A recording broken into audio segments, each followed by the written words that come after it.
नमस्कार, स्वागत है आपका हमारे चैनल में। मैं रानी गुप्ता आपके साथ और बड़ी खबर सामने आ रही है। आपको बता दें कि आपके जो कम्युनिकेशन इंचार्ज के रूप में जिन्होंने काम किया विजय नायर, दरअसल उनकी जो हिरासत है वो बढ़ा दी गई है। आपको बता दें कि सीबीआई ने राउज एवेन्यू कोर्ट से ये मांग की थी कि उनकी कस्टडी को 4 दिनों के लिए बढ़ाया जाए, क्योंकि वो पूछताछ में उनका सहयोग नहीं कर रहे हैं। जिसके बाद आज उनकी पेशी थी कोर्ट में और कोर्ट ने ऑर्डर दिया है कि उनकी कस्टडी को 6 अक्टूबर यानी कि 3 दिनों के लिए बढ़ा दिया जाए। आपको बता दें कि इस खबर से कहा जा रहा है कि आम आदमी पार्टी को बड़ा झटका लगा है, क्योंकि वो बार बार ये साबित करने की कोशिश कर रहे थे कि जो गिरफ्तारी की गई है विजय नायर की वो पूरी तरीके से बेबुनियाद है और वो एकमात्र छोटे से कार्यकर्ता है और इस वजह से उन्हें गिरफ्तार किया गया है। आपको बता दें कि विजय नायर जो है वो आम आदमी पार्टी के कम्युनिकेशन इंचार्ज के रूप में उन्होंने काम किया है दिल्ली विधानसभा चुनाव के दौरान, पंजाब विधानसभा चुनाव के दौरान और मनीष सिसोदिया के काफी करीबी भी बताए जा रहे हैं।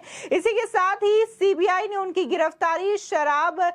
घोटाले से जुड़े हुए होने के कारण किया है पिछले हफ्ते। और इसी के साथ ही आपको बता दें कि लगातार जो सीबीआई ने जो तमाम एफआईआर दर्ज किए थे और जितने लोगों के नामजद है इसमें, उसमें से जहां मनीष सिसोदिया का नाम रहा तो विजय नायर का भी नाम इस एफआईआर में शामिल रहा। आपको बता दें कि टोटल 14 लोगों के खिलाफ ये एफआईआर दर्ज की गई है, यानी कि इस नए शराब नीति को लेकर के 14 लोगों का नाम सामने आया था और सीबीआई ने अपने एफआईआर में इन 14 लोगों का नाम दर्ज किया था, जिसमें से विजय नायर भी एक रहे हैं। और इसको लेकर के सीबीआई उनसे पूछताछ कर रही है। उनको पिछले हफ्ते ही गिरफ्तार किया गया था। आपको बता दें कि जब उनकी गिरफ्तारी सीबीआई के द्वारा की गई तब आम आदमी पार्टी के तमाम नेताओं ने इसको लेकर के प्रेस कॉन्फ्रेंस किया था। बड़े से बड़े नेता, चाहे फिर वो अरविंद केजरीवाल हो, संजय सिंह हो या फिर आतिशी मार्लेना हो, सभी ने प्रेस कॉन्फ्रेंस किया था और ये बताने की कोशिश की थी कि विजय नायर को बेबुनियाद तरीके से फंसाने की कोशिश की जा रही है।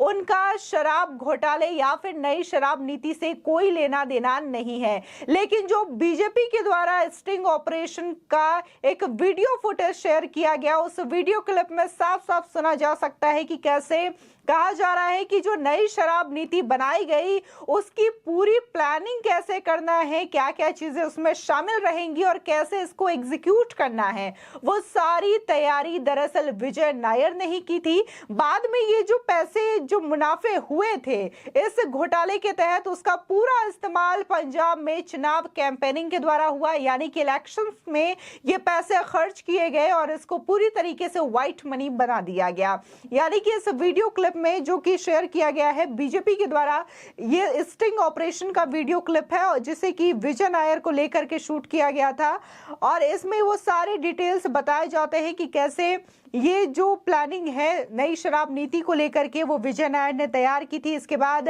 पंजाब में कैसे इलेक्शन कैंपेन में ये पैसे खर्च करने हैं जो कि मुनाफे के तौर पर कमाए गए हैं, वो सारे प्लान विजय नायर के द्वारा ही तैयार। आपको बता दें दरअसल राउज एवेन्यू कोर्ट ने ये अपना फैसला सुनाया है और इसी के साथ ही ड्यूटी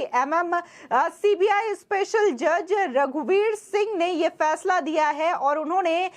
विजय नायर की जो कस्टडी है वो 3 दिनों के लिए बढ़ा दी है। आपको बता दें दरअसल सीबीआई ने ये मांग की थी और कहा था कि उनकी कस्टडी को 4 दिनों के लिए बढ़ा दिया जाए, क्योंकि वो जांच में सहयोग नहीं कर रहे हैं। जो पूछताछ उनसे की जा रही है उसको घुमा फिरा करके वो जवाब दे रहे हैं, यानी कि जांच में उनको सहयोग करना चाहिए, लेकिन वो जो पूछे जा रहे हैं सवाल उससे बचते हुए दिखाई दे रहे हैं। आपको बता दें कि जहां उनको जुडिशियल कस्टडी में लिया गया था तो आज ये तिथि खत्म हो रही थी, कस्टडी की तारीख जो है आज खत्म हो रही थी और इसको लेकर के विजय नायर की पेशी राउज एवेन्यू कोर्ट में की गई थी और वहां पर सीबीआई के स्पेशल जज रघुवीर सिंह ने यह फैसला सुनाया और कहा कि जो सीबीआई की मांग है कि ये कस्टडी जो है 4 दिनों के लिए बढ़ाई जाए, तो 4 दिन तो नहीं लेकिन 3 दिन के लिए ये कस्टडी बढ़ा दी गई है। 6 अक्टूबर तक विजय नायर एक बार फिर से सीबीआई की हिरासत में रहेंगे और सीबीआई एक बार फिर से उनसे पूछताछ करेगी। माना जा रहा है कि इस पूछताछ के दौरान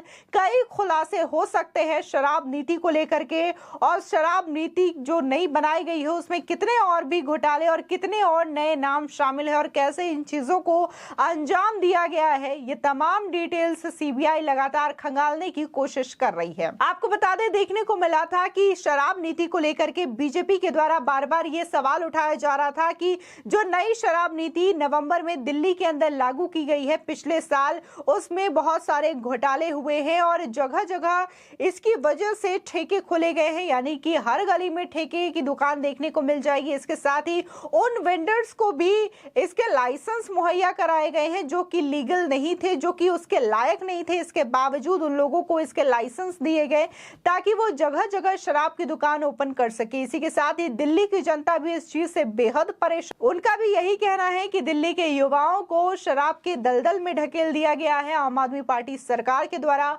और मनीष सिसोदिया ने जो नई शराब नीति दिल्ली के अंदर लागू की है उससे पूरा युवा बिगड़ रहा है और इसका भविष्य खतरे में है। आपको बता दें, जहां इसको लेकर के एलजी से शिकायत की थी, जिसके बाद एलजी ने इसके जांच के आदेश दिए थे और इसके बाद सीबीआई ने इसकी पड़ताल करनी शुरू की, जिसके बाद तमाम लोगों के घर पर छापेमारी की गई थी, जिसमें से मनीष सिसोदिया जो कि दिल्ली के उप मुख्यमंत्री हैं, उनके आवास पर भी सीबीआई के द्वारा छापेमारी की गई थी और इस छापेमारी के बाद ही ये एफआईआर दर्ज की गई जिसमें कि 14 लोगों का नाम शामिल था। जिसके बाद सीबीआई के द्वारा 7 से 8 लोगों पर